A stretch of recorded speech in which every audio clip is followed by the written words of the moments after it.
Hi, my name's Robert Carne and welcome to Focus on Acting. Status. In simple terms, status is the relative position of control or power between people or groups. Objects can also have status, but we'll leave that for now. There are two types of status: social status and interactional status.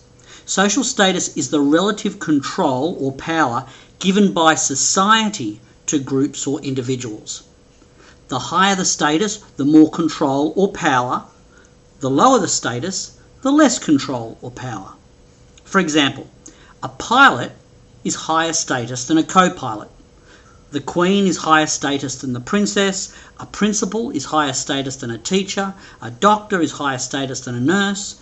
A general is higher status than a major, who is in turn higher status than a captain. As a society, we give more power or status to those in higher positions of control.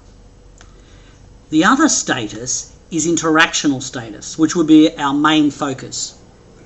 Interactional status is the relative position of control or power between people in the moment, irrespective of any social status that may exist.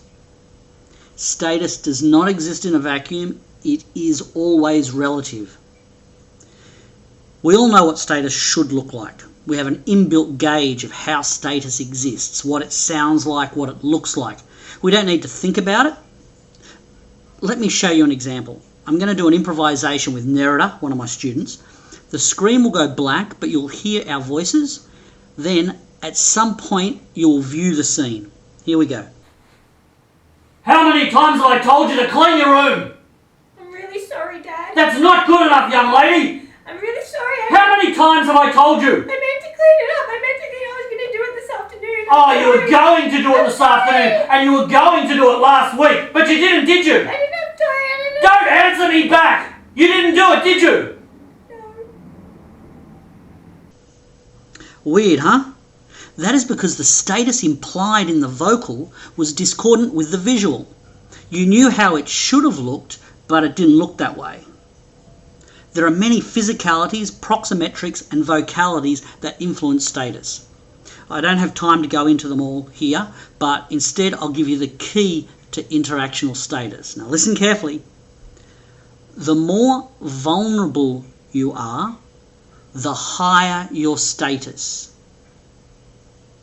Some of you will be thinking, that's not right. Most people, it doesn't sound right at the outset.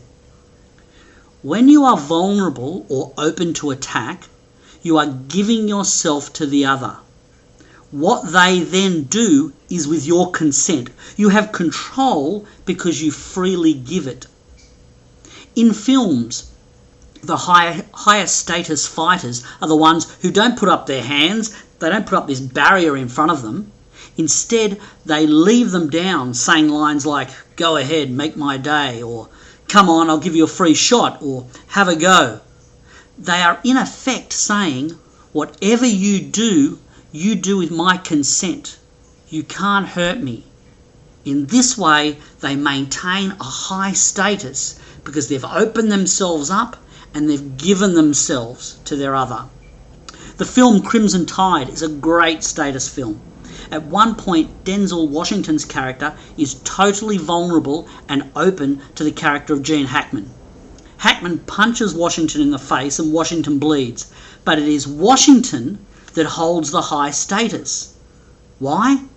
Because he was vulnerable. He gave Hackman permission to do whatever he wanted. That is all we have time for. If you're interested in more information on status, any of my other videos or ideas, please check out my new blog at www.focusonacting.com. I hope to see you there for some interesting discussion on all things acting. Not sure what the next video will be, but thanks. I hope you've enjoyed Focus on Acting.